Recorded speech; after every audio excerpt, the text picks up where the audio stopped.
నమస్తే భారత్ మీడియాకి స్వాగతం. ముందుగా బులెటిన్ హెడ్లైన్స్.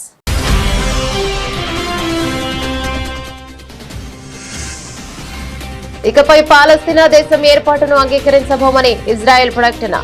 ప్రధాని నెతన్యాహు కార్యాలయం అధికారికంగా వెల్లడి.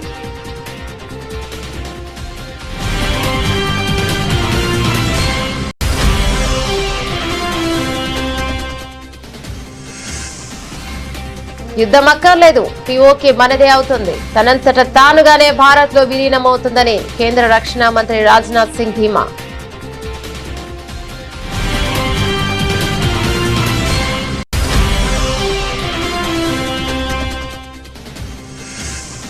ఉత్తరప్రదేశ్ లో కుల రాజకీయాలకు చెక్. సమావేశాలపై నిషేధం. యూపీలో కుల వివక్ష నిర్మూలనకు యోగి సర్కార్ కఠిన చర్యలు.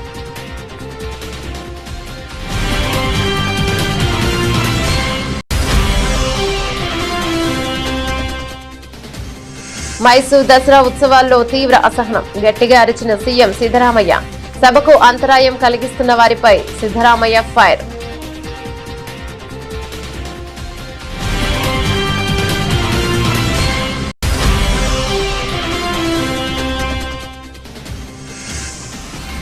రెండో రోజు గాయత్రీదేవి అలంకరణలో దర్శనమిస్తున్న దుర్గమ్మ. దుర్గమ్మను దర్శించుకునేందుకు క్యూ లైన్ లో బారులు తిరిగిన భక్తులు.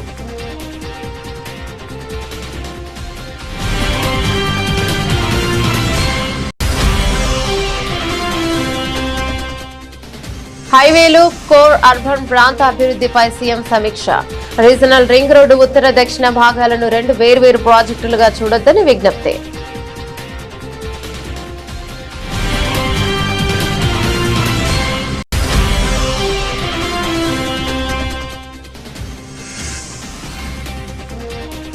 వ్యవసాయంపై అసెంబ్లీలో ముఖ్యమంత్రి చంద్రబాబు ప్రసంగం.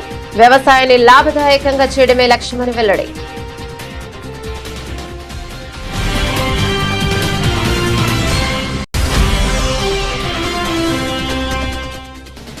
ఇకపై ఇది తెలంగాణ భవన్ కాదు, జనతా గ్యారేజ్. ఆర్ఆర్ఆర్ బాధితులకు బీఆర్ఎస్ పార్టీ పూర్తి అండగా ఉంటుందని కేటీఆర్ హామీ.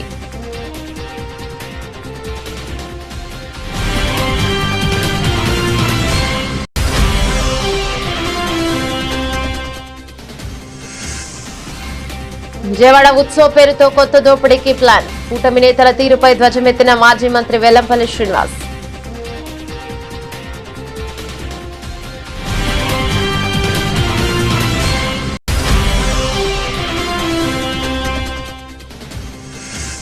రేవంత్ రెడ్డి ఆదేశాలతో మాజీ డీఎస్పీ నళినిని కలిసిన యాదాద్రి భువనగిరి జిల్లా కలెక్టర్. సాయం చేసేందుకు ప్రభుత్వం సిద్ధంగా ఉందని హామీ.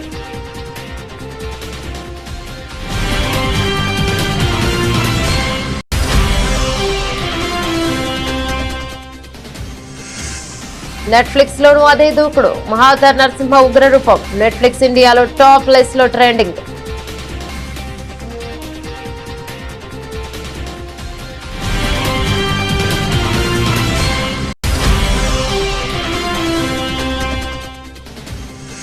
ఫుట్బాల్ మ్యాచ్ లో కూడా పాకిస్తాన్ ఆటగాళ్ల పిచ్ వేశారు. భారత్ చేతిలో ఓటమి. షాఫ్ అండర్ 17 ఛాంపియన్షిప్ లో పాక్ పై భారత్ ఘన విజయం.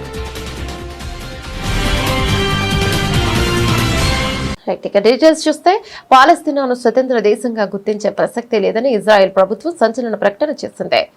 జోర్దాన్ నదికి పశ్చిమ ప్రాంతంలో పాలస్తీనా దేశం అనేదే ఉండబోదని తేల్చి చెప్పింది. ఈ విషయాన్ని ఇజ్రాయెల్ ప్రధానమంత్రి బెంజమిన్ నెతన్యాహు కార్యాలయం సోషల్ మీడియా వేదికగా ఎక్స్ ద్వారా అధికారికంగా వెల్లడించింది. పాలస్తీనా దేశ ఏర్పాటుకు అంతర్జాతీయంగా మద్దతు పెరుగుతున్న తరుణంలో ఇజ్రాయెల్ ఈ ప్రకటన చేయడం తీవ్ర చర్చనీయాంశంగా మారింది.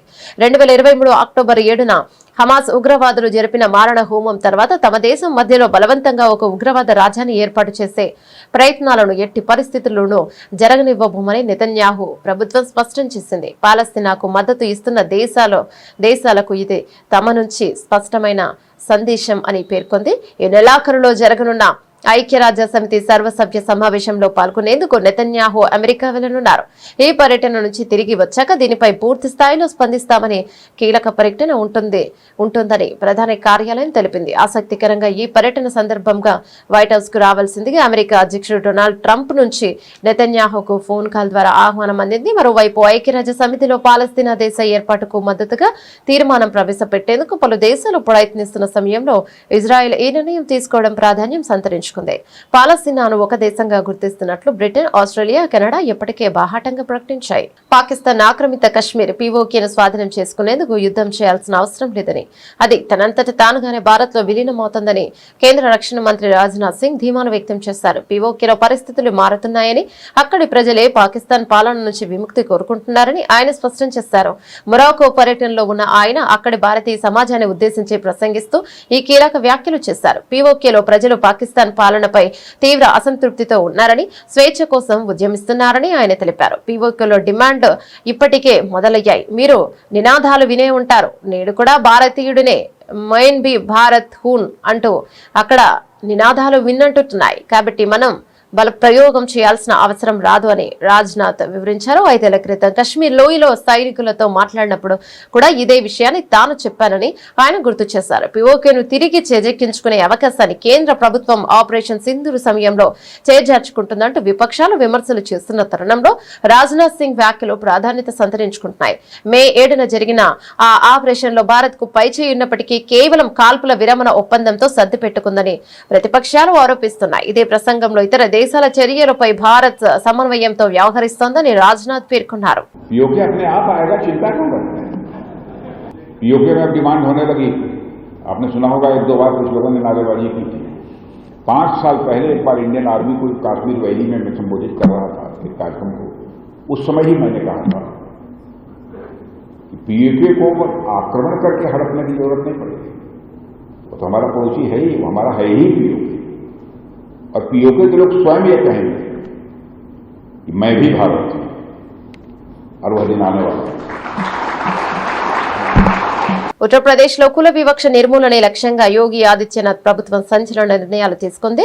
సమాజంలో కుల ప్రస్తావనలకు తావు లేకుండా చేసేందుకు అలహాబాద్ హైకోర్టు ఇచ్చిన ఆదేశాల మేరకు కఠిన నిబంధనలు అమల్లోకి తెచ్చింది. ఇకపై పోలీసు రికార్డులు మొదలుకొని వాహనాలపై రాసే నినాదాల వరకు ఎక్కడా కులం కనిపించకూడదని స్పష్టం చేస్తూ జిల్లా అధికారులకు ఉత్తర్వులు జారీ చేసింది. ఈ ఆదేశాలు తక్షణమే అమల్లోకి వస్తాయని ప్రభుత్వం స్పష్టం చేసింది. తాజా ఆదేశాల ప్రకారం రాష్ట్ర వ్యాప్తంగా పోలీసు రికార్డుల్లో నిందితుల కులాన్ని ప్రస్తావించడాన్ని పూర్తిగా నిషేధించాలని, కేసు మెమోలో, అరెస్టు పత్రాలు, పోలీస్ స్టేషన్లలోని బోర్డులపై కూడా కులాన్ని పేర్కొనకూడదని తేల్చి చెప్పారు. Crime and criminal tracking network and systems CCTVSS database లో సైతం కులానికి ఇక సంబంధించిన కాలంను ఖాళీగా ఉంచమని అన్నారు. అయితే ఇకపై రికార్డుల్లో నిందితుడి తండ్రి పేరుతో పాటు తల్లి పేరును కూడా తప్పనిసరిగా నమోదు చేయాలని సూచించారు. ప్రభుత్వ, ప్రైవేట్ వాహనాలపై కులాల పేర్లు, కులాన్ని సూచించే నినాదాలు లేదా స్టిక్కర్లు అతికిస్తే మోటార్ వాహనాల చట్టం కింద జరిమానాలు విధిస్తామని ప్రభుత్వం హెచ్చరించింది. అలాగే పట్టణాలు, గ్రామాల్లో కులాల పేర్లతో ఏర్పాటు చేసిన బోర్డుల చిహ్నాలను వెంటనే తొలగించాలని అధికారులను ఆదేశించింది. రాజకీయ లబ్ధి కోసం నిర్వహించే కుల సమావేశాలను కూడా ప్రభుత్వం నిషేధించింది. क्योंकि विभाजित था। हमें फिर से विभाजित नहीं होना है। ये जातिवादी मानसिकता, ये क्षेत्रीय विभाजन की मानसिकता, यह विभिन्न वादों में विभाजन की मानसिकता जो भारत की गुलामी का कारण बना था, उससे मुक्त होकर के हमें सामाजिक एकता के मार्ग को प्रशस्त करने की दिशा में आगे बढ़ना होगा। समता मूलक समाज की दिशा में आगे बढ़ना पड़ेगा। वही राष्ट्रीय एकता का आधार बनेगा। కర్ణాటక ముఖ్యమంత్రి సిద్దరామయ్య మైసూరు దసరా వేడుకల ప్రారంభోత్సవంలో తీవ్ర ఆగ్రహాన్ని వ్యక్తం చేశారు. వేదికపై ప్రసంగిస్తుండగా ప్రేక్షకులలో కొందరు గందరగోళం సృష్టించడంతో ఆయన సహనం కోల్పోయారు. సభకు అంతరాయం కలిగిస్తున్న వారిపై వేదికపై నుంచి గట్టిగా అరుస్తూ హెచ్చరికలు జారీ చేశారు. కొద్దిసేపు ప్రశాంతంగా కూర్చోలేరా, కింద కూర్చోండి, ఎవడరా అది, ఒక్కసారి చెబితే అర్థం కాదా, అసలు ఇక్కడికెందుకు వచ్చారు, ఇంట్లోనే ఉండాల్సింది అంటూ సిద్దరామయ్య తీవ్ర స్వరంతో మందలించారు. అంతటితో ఆగకుండా అక్కడే ఉన్న పోలీస్ అధికారిని పిలిచి పోలీస్ వాళ్లను బయటకు వెళ్లనివద్దు, ఇక గంటసేపు కూర్చోలేనప్పుడు ఇలాంటి కార్యక్రమాలు ఎందుకు వస్తారు అని ఆదేశించారు. ఈ ఘటనతో సభలో ఒక్కసారిగా నిశ్శబ్దం అలుముకుంది. ಸ್ನೇಹಿತರೆ, ಇನ್ನೊಂದು ಸ್ವಲ್ಪ ಹೊತ್ತು ಕೂತ್ಕೊಳ್ಳಕ್ಕಾಗಲ್ಲ ನಿಮ್ಗೆ? ಕೂತ್ಕೊಳ್ಳ ಯಾರವನು? ಒಂದ್ಸಾರಿ ಹೇಳಿದ್ರೆ ಗೊತ್ತಾಗಲ್ಲ ನಿಮ್ಗೆ? ಯಾಕೆ ಬರ್ತೀರಿ ನೀವು ಇಲ್ಲಿಗೆ? ಮನೇಲಿ ಇರ್ಬೇಕಾಗಿತ್ತು.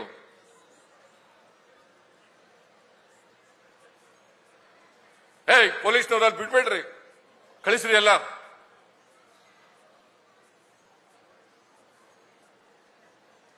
ಒಂದು ಅರ್ಧ ಗಂಟೆ 1 ಗಂಟೆ ಕೂತ್ಕೊಳ್ಳಕ್ಕಾಗಲ್ಲ ಅಂತಂದ್ರೆ ಯಾಕೆ ಬರ್ತೀರಿ ಇಲ್ಲಿಗೆ ಫಂಕ್ಷನ್ಗೆ ನೀವು? ఇంద్రకీలాద్రిపై దసరా శరన్నవరాత్రి ఉత్సవాలు అంగరంగ వైభవంగా జరుగుతున్నాయి. రెండో రోజు గాయత్రీదేవి అలంకరణలో కనకదుర్గమ్మ భక్తులకు దర్శనమిస్తున్నారు. ఇంద్రకీలాద్రి అమ్మవారిని రోజు మంగళవారం పలువురు మంత్రులు దర్శించుకున్నారు. హోమ్ మినిస్టర్ వంగలపూడి అనిత, గుమ్మడి సంధ్యారాణి, పరిటాల సునీత, యార్లగడ్డ వెంకట్రావు దుర్గమ్మను దర్శించుకున్నారు. అమ్మవారి దర్శనం అనంతరం మంత్రులు, వేద పండితుల చేత మంత్రులకు ఆశీర్వచనం పొందారు. ఇక ఆపై అమ్మవారి లడ్డు ప్రసాదాన్ని చిత్రపటాన్ని మంత్రులకు ఆలయ అధికారులు అందజేశారు. మరోవైపు గాయత్రీదేవి అలంకరణలో ఉన్న దుర్గమ్మను దర్శించుకునేందుకు క్యూ లైన్ లో భక్తులు బారులు తీరారు. తెల్లవారుజాము నుంచి అమ్మ దర్శనం కోసం భక్తులు తరలివచ్చారు. జై దుర్గా, జై జై దుర్గా అన్న నామస్మరణలతో ఇంద్రకీలాద్రి మారుమోగుతుంది. ఏడాది 11 అలంకారంలో భక్తులకు దర్శనం ఇవ్వనున్నారు దుర్గమ్మ. తొలి రోజు శ్రీబాల త్రిపుర సుందరీదేవి అలంకారంలో అమ్మవారు భక్తులకు దర్శనం ఇవ్వగా, మొదటి రోజే పెద్ద సంఖ్యలో భక్తులు అమ్మవారిని దర్శించుకున్నారు. దుర్గమ్మ రూపాన్ని కనులారా దింపుకుని తరించిపోయారు. ఇక ఆలయానికి వచ్చే భక్తులకు ఎలాంటి ఇబ్బందులు కలగకుండా ఆలయ అధికారులు అన్ని ఏర్పాట్లు చేశారు.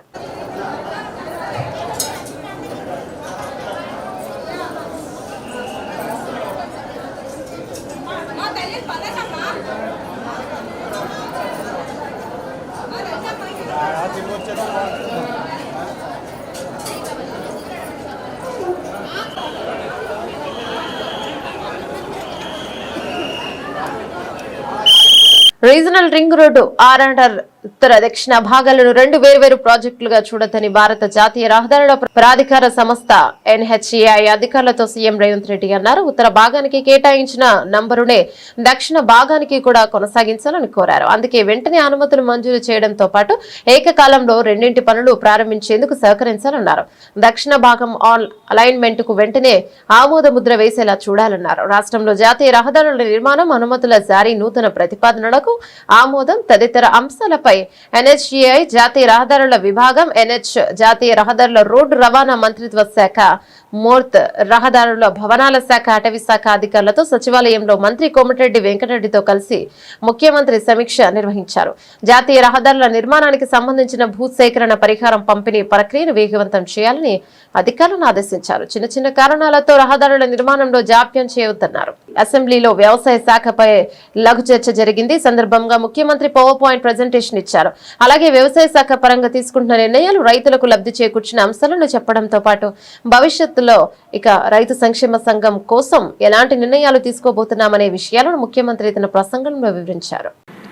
ఆంధ్రప్రదేశ్ 24-25 దీని ప్రకారం GDA లెక్కల ప్రకారం 5,17,482 కోట్లు, 35.20%. తెలంగాణ మీరు చూస్తే 2,14,490 కోట్లు, 14.15%. కర్ణాటక 3,08,165 కోట్లు, 11.72%. కేరళ 98,020 కోట్లు, 8.78%. తమిళనాడు 3,77,284 కోట్లు, 13.04%. ఇక్కడ మీరు గుర్తుపెట్టుకోవాల్సింది, దానికి లాస్ట్లో సర్వీస్ సెక్టర్కి వెళ్తే మంది 44.64%, 41.64%.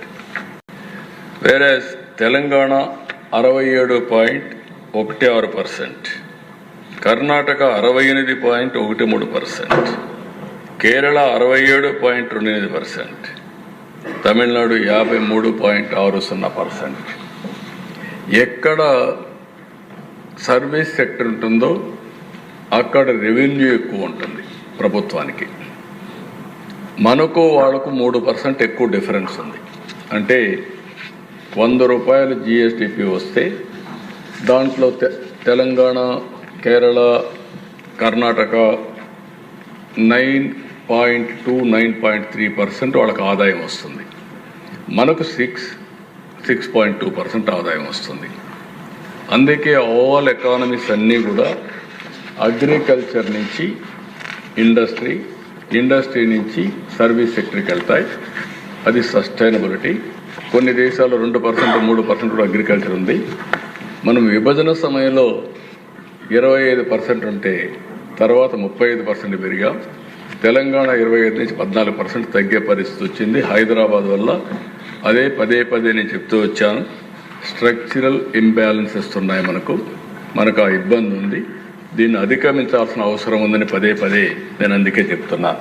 బీఆర్ఎస్ వర్కింగ్ ప్రెసిడెంట్ కేటీఆర్ కీలక వ్యాఖ్యలు చేస్తారు. ఇకపై తెలంగాణ భవన్ కేవలం పార్టీ కార్యాలయం కాదని ప్రజల సమస్యలు పరిష్కరించే జనతా గ్యారేజ్ అని ఆయన ప్రకటించారు. ఎవరికి ఏ కష్టం వచ్చినా ఇక్కడికి రావచ్చని, న్యాయ సహాయం కోసం నిపుణులైన న్యాయవాదులు అందుబాటులో ఉంటారని భరోసానిచ్చారు. Regional ring road RRR alignment వల్ల నష్టపోతున్న రైతులు తెలంగాణ భవన్ లో కేటీఆర్ ను కలిశారు.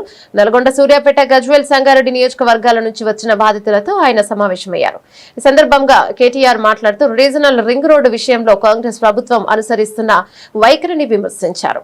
తమ ప్రభుత్వ హయాంలో మల్లన్న సాగర్, కొండపోచమ్మ సాగర్ నిర్వాసితులతో తామే స్వయంగా రోజుల తరబడి చర్చలు జరిపి మెరుగైన పరిహారం ఇల్లు ఇచ్చి ఒప్పించామని గుర్తు చేశారు.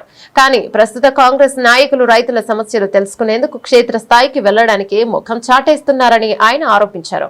గతంలో ఔటర్ రింగ్ రోడ్డు, ఓఆర్ఆర్ విషయంలోనూ కాంగ్రెస్ ప్రభుత్వం ఇలాగే అలైన్మెంట్లు మార్చి రైతులను ఇబ్బందులు గురిచేసిందని కేటీఆర్ విమర్శించారు. అలైన్మెంట్లు మార్చి పేదల జీవితాలతో ఆడుకోవడం కాంగ్రెస్ కు కొత్తేమీ కాదన్నారు.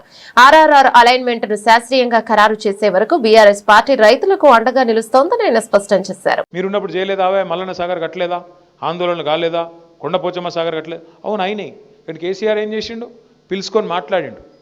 ఆ రోజు మంత్రులు డైరెక్ట్గా పోయి రోజులు చర్చలు చేసి ఒప్పించి మెప్పించి వాళ్ళకి ఎంత ఇయ్యాలనో ఇప్పించి, అవసరమైతే ప్లాట్ ఇచ్చి, ఇల్లు ఇచ్చి, పరిహారం ఇచ్చి, వాళ్ళకి రేపటి రోజున మీ భూముల విలువ పెడుతుందని చెప్పి సంజాయించి కాలు పట్టుకొని కడుపులో తల పెట్టుకొని ఒప్పించుకున్నాం, ఆఖరికి చేసుకున్నాం. మరి వీళ్ళేం చేయాలి? ముఖం చాటేస్తే అయిపోతుందా? అందుకే మీరు దయచేసి చేయాల్సిన డిమాండ్లు 3. 1, మాకు అలైన్మెంట్ అన్నా శాస్త్రీయంగా చేయండి, మేము అభివృద్ధి వ్యతిరేకం కాదు.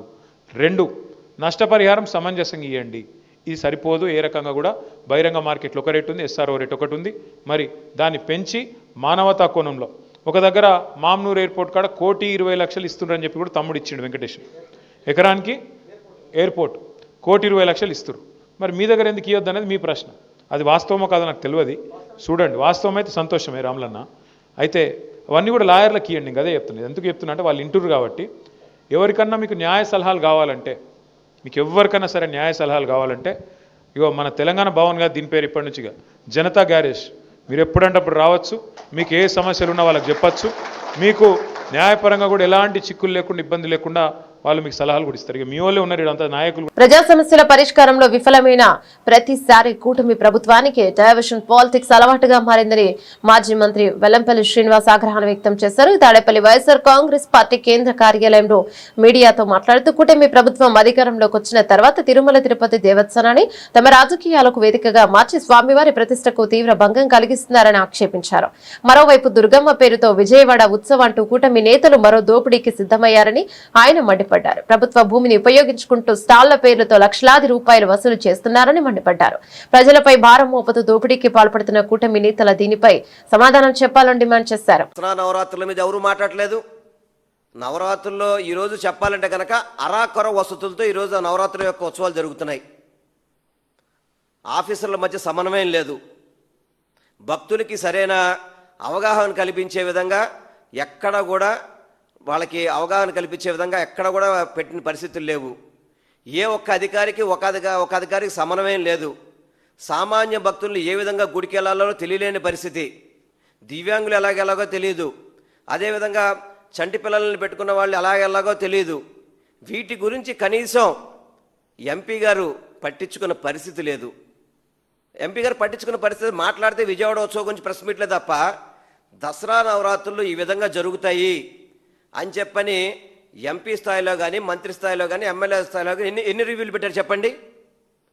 ఒక రివ్యూలో ఎంపీ, ఎమ్మెల్యే, మంత్రులు కలిసిన రివ్యూ నేను ఎక్కడ చూడలేదు. మరి కనీసం గతంలో మా ప్రభుత్వంలో అయితే కనుక ఫీల్డ్ విజిట్లు చేసేవాళ్ళం, రివ్యూలు చేసేవాళ్ళం, భక్తులకు అన్ని రకాల సౌకర్యాలతో ప్రతి ఒక్కటి కూడా ఏర్పాట్లు చేసేవాళ్ళం. ఈరోజు కేవలం విజయవాడ ఉత్సవకే ప్రజాప్రతినిధులందరూ కూడా పరిమితం అయిపోయారు. ఎందుకంటే నేను వేరే విధంగా మాట్లాడలేదు. మీరు దుర్గమ్మని ఏ విధంగా దుర్గమ్మ పేరు చెప్పుకుని విజయవాడ ఉత్సవాలు అని చెప్పని కమర్షియల్ యాక్టివిటీస్ స్టాల్స్ చూడండి. విజయవాడ ఉత్సవానికి స్టాల్స్ అంట 10 సైజు వచ్చేసి 56 రోజులకి 3,50,000 రూపాయలు వసూలు చేస్తారట. స్థలాలన్నీ ఏమో ప్రభుత్వ స్థలాలు, పున్నమి కానీ, స్టేడియం కానీ, తుమ్మనపల్ల కళాక్షేత్రయ్య కానీ, ఘంటసాల కానీ, ఇప్పుడు మీరు ఏదైతే గొల్లపూడిలో దేవాలయ శాఖ చూసుకున్నారో అన్ని ప్రభుత్వ స్థలాలే. ఇప్పుడు ఒక గొల్లపూడి దానికే 45 లక్షలు చెక్ ఇచ్చినట్టుకున్నారు. అది కూడా ఆ స్థలాన్ని కూడా కొట్టేయాలని చెప్పని కృష్ణా జిల్లా మన ఎన్టీఆర్ జిల్లా కలెక్టర్తో అది గోల్ఫ్ కోర్ట్ అని చెప్పని, ఎగ్జిబిషన్ సొసైటీ అని చెప్పని, ఈ స్థలాలు లాంగ్ లీజ్కి ఇచ్చేయమని చెప్పి మీరు కలెక్టర్తో రాయించింది వాస్తవం కాదా? వాటన్నిటిని కూడా భక్తులు తప్పుపట్టబట్టి మళ్ళీ 2 నెలలకి మేము 45 లక్షల రూపాయలు అద్దె కడతామని చెప్పని మీరు 40 ఎకరాలకి కలిపి 45 లక్షల రూపాయలు కడితే 10 సైజుకి 3,50,000 వసూలు చేస్తారండి. ఇది మీరు చేస్తున్న వ్యాపారమా? విజయవాడ ఉత్సవాలు చేస్తారు చెప్పండి. ఇంజనీరింగ్ కాలేజీలు కూడా మీరు స్టాల్స్ పెట్టాలి, వేరే విధంగా కంపెనీస్ ఉంటే మీరు స్టాల్స్ పెట్టాలి అని చెప్పని ఒత్తిడి చేయడం, స్టాల్స్ ద్వారా కోట్ల రూపాయలు వసూలు చేయడం. కోట్ల రూపాయలు విజయవాడ ఉత్సవంలో పబ్లిక్ ఏమి ఉరిగిందని చెప్పండి. మీరు బుక్ మై షోలో ఇళయరాజా గారి షోకి బుక్ మై షోలో పెట్టారు టికెట్స్ కొనుక్కోండి అని చెప్పని. బుక్ మై షోలో చూడండి 849 రూపాయల నుంచి 59,000 రూపాయల వరకు టికెట్ అండి దానికి. ఇది బుక్ మై షోలో తీసుకున్న ప్రింట్. ఇది అనారోగ్యంతో బాధపడుతున్న మాజీ డీఎస్పీ నళినిని యాదాద్రి భువనగిరి జిల్లా కలెక్టర్ హనుమంతరావు పరామర్శించారు.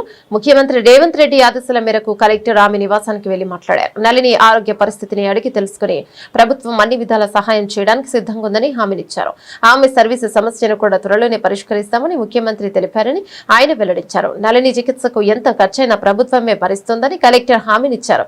గతంలో వైద్యపరంగా అయిన ఖర్చులను కూడా ముఖ్యమంత్రి సహాయ నిధి నుంచి అందజేస్తామని, ఇంకా ఎలాంటి సహాయం కావాలన్న చేయడానికి ప్రభుత్వం సిద్ధంగా ఉందని ముఖ్యమంత్రి చెప్పారని కలెక్టర్ నళినికి తెలియజేశారు. నళినిని కలిసిన అనంతరం కలెక్టర్ మీడియాతో మాట్లాడుతూ తాను ఆయుర్వేద వైద్యం, యోగా ద్వారా కోలుకుంటున్నానని, ప్రస్తుతం పెద్దగా ఖర్చేమీ కాదని ఆమె చెప్పారని తెలిపారు. ఆమె తన సర్వీస్ నిబంధనల గురించి అభ్యర్థించారని, ఆ విషయాన్ని ప్రభుత్వం దృష్టికి తీసుకెళ్తానని కలెక్టర్ పేర్కొన్నారు. నళిని త్వరలో పూర్తి ఆరోగ్యంతో కోలుకోవాలని ఆయన ఆకాంక్షించారు. ముఖ్యమంత్రి గారు ఆదేశాల మేరకు నళిని గారిని ఇక్కడ కలవడం జరిగింది. వారి ఇంటికి వచ్చేసి వారి నాన్నగారు మరియు ఇతర కుటుంబ సభ్యులతో కలవడం జరిగింది. వారి ఆరోగ్య పరిస్థితిపై వాకప్ చేయడం జరిగింది. వారికి వరుసగా టైఫాయిడ్, తర్వాత వైరల్ ఫీవర్స్, డెంగ్యూ, చికెన్ గున్యా ఇవన్నీ వరుసగా రావడం వల్ల ఆరోగ్యం కొద్దిగా క్షీణించడం జరిగింది. అదేవిధంగా గత కొంతకాలం నుంచి వారు చెప్పినట్టుగా రొమటైడ్ ఆర్థరైటిస్ తోటి బాధపడుతున్నారు. కానీ యోగా మరియు ఆయుర్వేదం తోటి స్థిరంగా ఉన్నారు. మంచిగా ఆత్మవిశ్వాసంతో మాట్లాడగలుగుతున్నారు. ముఖ్యమంత్రి గారి యొక్క నిర్ణయం ప్రకారం ఇక్కడికి వచ్చేసి వారి సమస్యలు, ముఖ్యంగా ఆరోగ్య పరిస్థితి బాగుండాలి. అవసరమైతే ఎక్కడైనా సరే, ఎంత ఖర్చైనా సరే మనకి హైదరాబాద్ లో ఉన్నటువంటి నిమ్స్ లో గానీ, ఇతర కార్పొరేట్ హాస్పిటల్లో గానీ వైద్యం ప్రభుత్వమే భరించి చేస్తానని చెప్పడం జరిగింది. అదేవిధంగా గతంలో కూడా ఏదన్నా వైద్యపరంగా అయినటువంటి ఖర్చులకు కూడా ముఖ్యమంత్రి గారు నిధుల నుంచి ఇస్తానని కూడా చెప్పమని కన్వే చేయడం జరిగింది. అయితే వారు పెద్దగా ఖర్చులు కాలేదని నళిని గారు చెప్పారు. ఎందుకంటే ఆయుర్వేదం కాబట్టి, వారికి తెలిసిన మెడిసిన్, మరియు పతంజలి కాబట్టి ఖర్చులు పెద్దగా కాలేదని, అది కూడా ఇప్పుడు వారు పూర్తిగా అల్లోపతికి దూరంగా ఉన్నాము. తర్వాత వారు ఏదైతే నమ్ముతున్నారో, ఏదైతే వారికి మంచిగా పనిచేస్తుందో ఆ ఆయుర్వేదాన్నే వాడుతా అని చెప్పడం జరిగింది. సో వారి యొక్క ఆయుర్వేదం సంబంధించినటువంటి ట్రీట్మెంట్ కి వారు వెళ్లాలనుకుంటున్నారు. తక్కువ ఖర్చు కాబట్టి పెద్దగా సాయం అవసరం లేదని వారు చెప్పడం జరిగింది. తర్వాత వారు ప్రముఖంగా పేర్కొన్నది వారి యొక్క సర్వీస్ నిబంధనలు, వారు ఏదైతే సస్పెన్షన్ అన్నారో దానికి సంబంధించినటువంటి సబ్సిస్టెన్స్ అలవెన్స్ అనేది, దాని గురించి వారు అడగడం జరిగింది. ఇది డెఫినెట్ గా ప్రభుత్వం దృష్టికి తీసుకుపోతా అని చెప్పి వారు చెప్పడం జరిగింది. వారు చాలా విషయాలు కూడా షేర్ చేసుకున్నారు, ఉన్నటువంటి పరిస్థితులు, తర్వాత వారి యొక్క వ్యక్తిగత జీవితం ఇవన్నీ. వారి తండ్రి గారు కూడా యోగా మాస్టర్, వారు కూడా కుటుంబం అంతా కూడా యోగాని మరియు ఆయుర్వేదాన్ని నమ్ముకున్నటువంటి కుటుంబం భువనగిరిలో. కాబట్టి వారికి మొత్తం కూడా ఈ యొక్క వైద్యం, యోగా మీద, ఆయుర్వేదం మీద పట్టున్నటువంటి వ్యక్తులు. పతంజలి షాప్ కూడా ఉన్నటువంటి అనుభవం ఉంది కాబట్టి ఆ వైద్యంతో వారు ఇప్పటికే కోలుకున్నారు. వారే చెప్తున్నారు, మొన్న అసలు నడవలేని పరిస్థితిలో ఉండి ఈరోజు ఈ ఆయుర్వేదిక్ వల్ల మొత్తం కూడా నడవగలుగుతున్నారని చెప్పగలిగారు. త్వరలోనే వారు పూర్తి ఆరోగ్యంతో కోలుకోవాలని చెప్పేసి మీ అందరం కూడా కోరుకుంటున్నాం. ముఖ్యమంత్రి గారు కానీ, ప్రభుత్వం కానీ వారికి ఏ విధమైనటువంటి సహాయం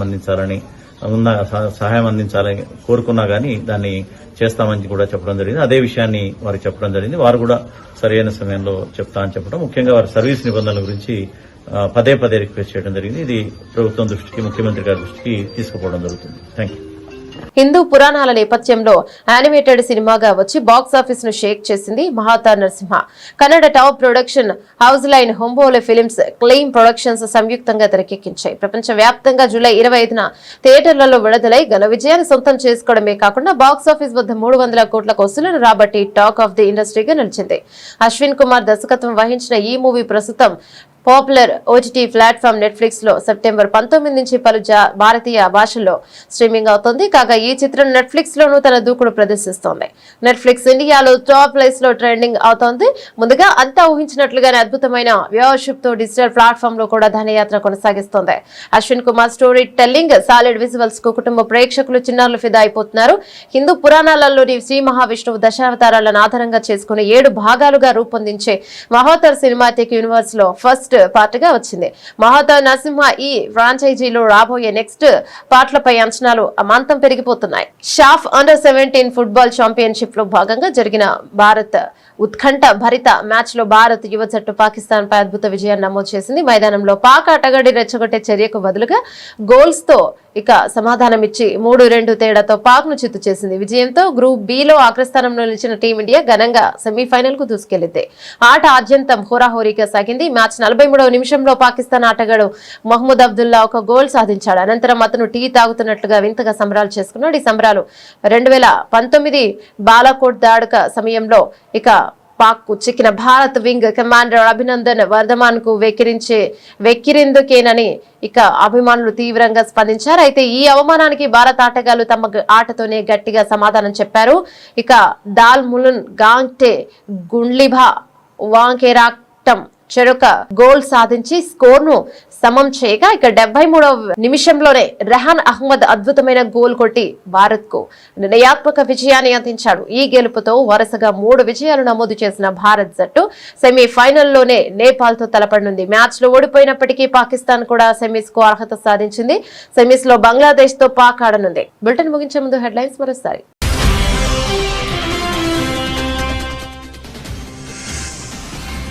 ఇకపై పాలస్తీనా దేశం ఏర్పాటును అంగీకరించబోమని ఇజ్రాయెల్ ప్రకటన. ప్రధాని నెతన్యాహు కార్యాలయం అధికారికంగా వెల్లడి.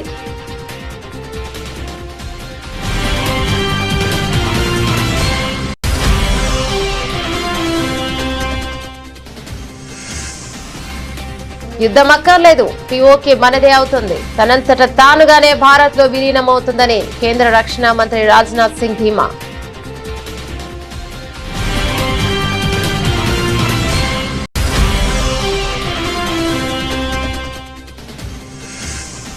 ఉత్తరప్రదేశ్ లో కుల రాజకీయాలకు చెక్. సమావేశాలపై నిషేధం. యూపీలో కుల వివక్ష నిర్మూలనకు యోగి సర్కార్ కఠిన చర్యలు.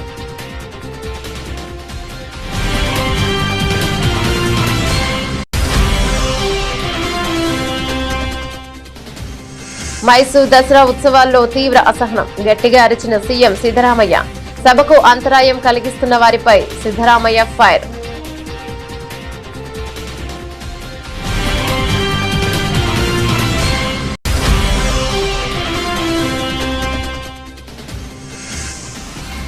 రెండో రోజు గాయత్రీదేవి అలంకరణలో దర్శనమిస్తున్న దుర్గమ్మ. దుర్గమ్మను దర్శించుకునేందుకు క్యూ లైన్ లో బారులు తిరిగిన భక్తులు.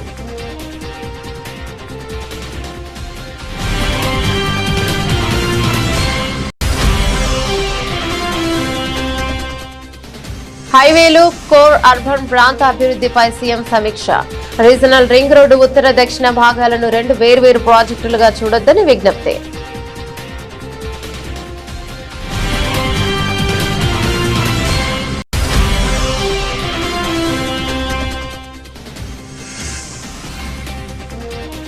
వ్యవసాయంపై అసెంబ్లీలో ముఖ్యమంత్రి చంద్రబాబు ప్రసంగం. వ్యవసాయాన్ని లాభదాయకంగా చేయడమే లక్ష్యమని వెల్లడి.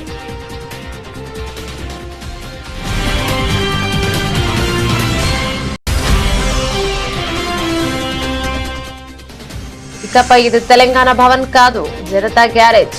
ఆర్ఆర్ఆర్ బాధితులకు బీఆర్ఎస్ పార్టీ పూర్తి అండగా ఉంటుందని కేటీఆర్ హామీ.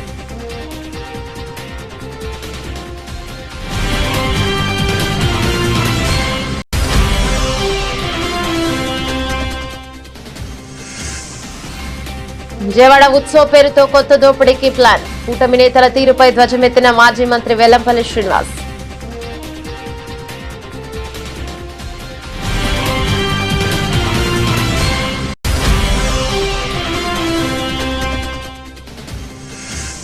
రేవంత్ రెడ్డి ఆదేశాలతో మాజీ డీఎస్పీ నళినిని కలిసిన యాదాద్రి భువనగిరి జిల్లా కలెక్టర్. సాయం చేసేందుకు ప్రభుత్వం సిద్ధంగా ఉందని హామీ.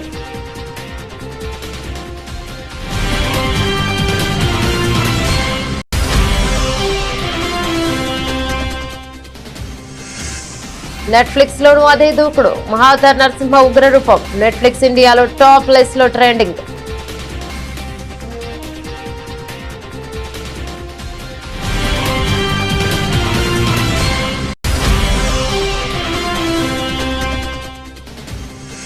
ఫుట్బాల్ మ్యాచ్ లో కూడా పాకిస్తాన్ ఆటగాళ్ల పిచ్ వేశాలు. భారత్ చేతిలో ఓటమి. షాఫ్ అండర్-17 ఛాంపియన్షిప్ లో పాక్ పై భారత్ ఘన విజయం. ఇవి బులెటిన్ డీటెయిల్స్. మరో బులెటిన్ లో మళ్ళీ కలుసుకుందాం. అంతవరకు సెలవు. నమస్తే.